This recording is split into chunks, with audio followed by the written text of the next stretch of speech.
बालेश्वर महादेव सरकार की जय।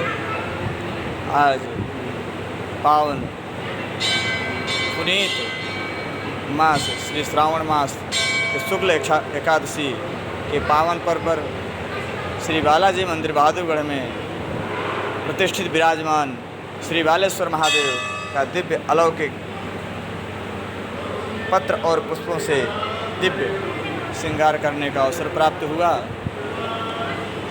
श्री बालेश्वर महादेव सरकार विराजमान हैं, सभी भक्तों को आनंदित करते हैं, सभी के मन में उत्साह उल्लास प्रदान करते हैं, मनोवांछित फल प्रदान करते हैं श्री बालेश्वर महादेव सरकार।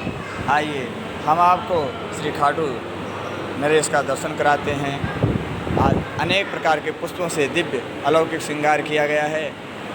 श्री बालाजी मंदिर बहादुरगढ़ में विराजमान श्री खाटू नरेश, उनका दिव्य अलौकिक श्रृंगार अनेक पुष्पों से किया गया है।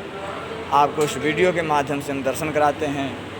बोले खाटू नरेश की जय, श्याम प्यारे की जय, लखदातार की जय, तीन बाण धारी की जय, लीले के सवारे की जय, हारे के सहारे की जय, शीश के दानी की जय, श्याम प्यारे की जय।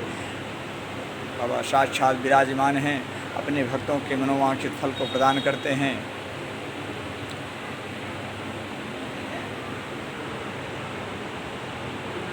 लड्डू गोपाल भगवान, श्री शालिग्राम भगवान का आप दर्शन करें, अपने जीवन को आनंदित करें। जय श्री श्याम का शुभ दर्शन। श्री बालाजी महाराज भैरव प्रेतराज सरकार का दिव्य आप दर्शन कर पा रहे हैं। श्री बालाजी महाराज, श्री भैरव सरकार, श्री प्रेतराज सरकार का आप दर्शन कर पा रहे हैं इस वीडियो के माध्यम से। जय श्री बालाजी महाराज।